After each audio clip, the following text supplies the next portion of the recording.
What's up, guys? So today I wanted to cover an article of a Polish indie dev named Artur Smirowski. I probably butchered his last name and I'm Polish, but he had one of the most epic clapbacks I have ever seen. People were trying to force him to do certain changes in his game, and if he didn't, they were going to cancel and review bomb him. Let's get into the article. I'm going to summarize this article, but if you want to read the full article, I'm going to link it in the description. Dev stands by decision to not include same-sex marriages for gameplay reasons. I showed my teeth, the oppressive people left, and now we can continue to have fun and peace. The game, Soul Ash 2, is a medieval setting turn-based roguelike game where you go around killing monsters, collecting gear, building a base/settlement. In the latest update, Artur added in the game the ability to get married, start a family, and when you die, you kind of play as your kids, so you have like a family tree or lineage. Shortly after the updates on the Steam community forum, someone asked a question and Artur responded. It read, "Hey Artur, thank you for your hard work. I'm a queer fan of the game and wanted to ask if same-sex relationships would be possible in the future. I know other devs, like the ones who made Medieval Dynasty, said they considered it too late to put into the game. I just wanted to see if it was something on your radar or if it would be safe for you to implement in the future. Thank you for your time, dedication to this game and community." So Artur saw that post and respectfully replied to it, and he said, "The main purpose of the family system is to create a legacy through children, and given our limited ways to interact with NPCs, I don't think there's a good way to represent relationships, so I don't plan to expand that right now."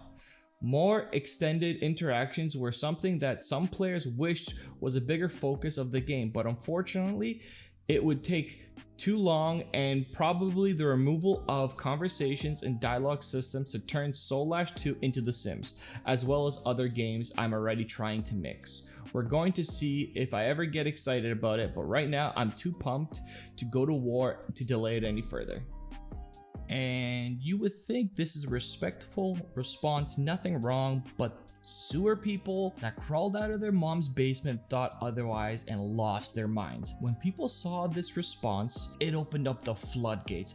I don't know if these people are crazy feminist, far left, woke mob, white knighting, I don't know. But these people need to go outside, get some vitamin D3 and touch grass. They started review bombing his game, posting on his Discord saying he's a Nazi or a homophobe, and anytime he posted any update or anything, people would just respond and just hate on him. First off, he never said he wasn't going to implement same-sex marriages. He just said it's not a priority at this moment. Mind you, this person is the only person working on this game. He's a one-man army. He can only do so much. He politely and respectfully answered the question. You would think there wouldn't be any controversy in this response, but I guess people are bored.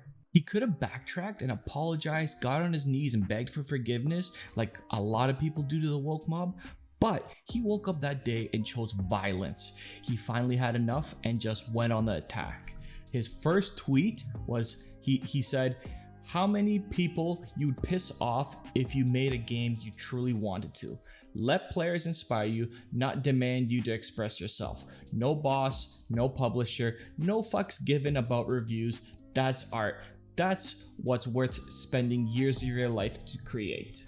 Then, after that, he dropped a nuke of a clapback. This was like when Goku took life energy from people to charge up the spirit bomb and throw it on Boo.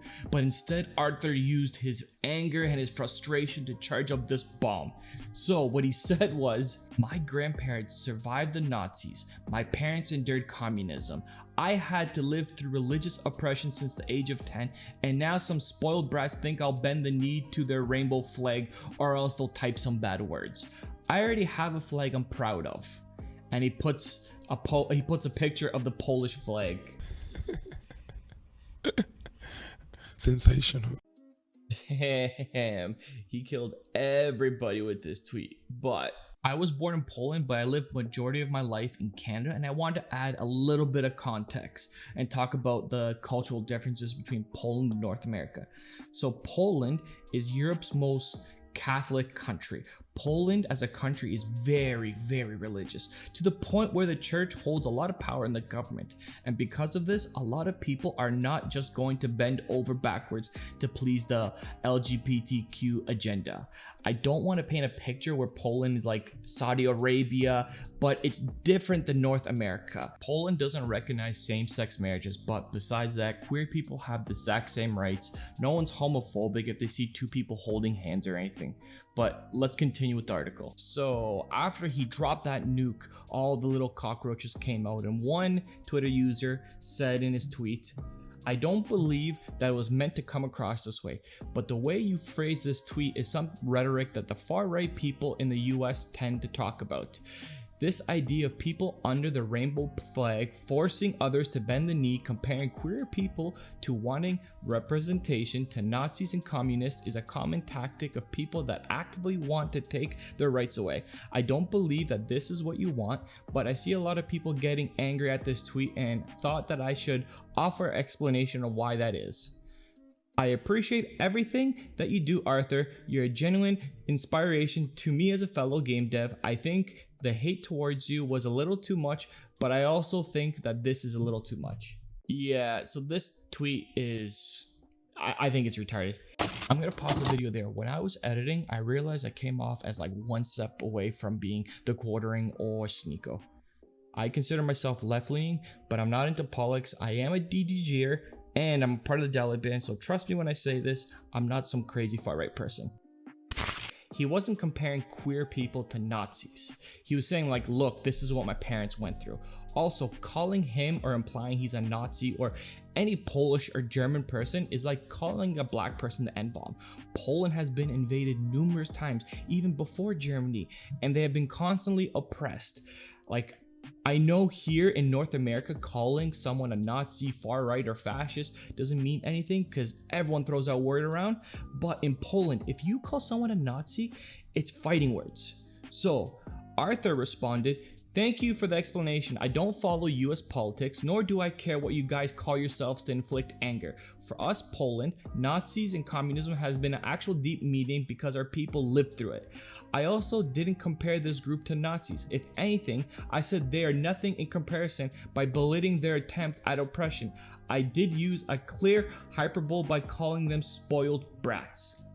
He goes back and forth with this person. I don't want to read all the tweets. Also, there were rumors that he hard-coded inside the game that you cannot have same-sex marriages. It was proven to be completely false. He came out and even said it.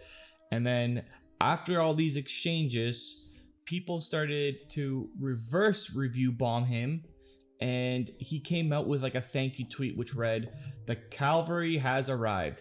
I will keep that review bomb as a badge of honor, hoping it will encourage more developers to resist the mob pressure and focus on developing the best games they can according to design goals. Thank you for your support."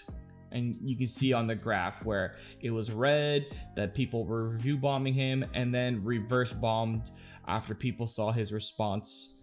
And you can see right now it's very positive. I did look on his Twitter though, and it seems like people are still arguing with him, still posting some nasty stuff.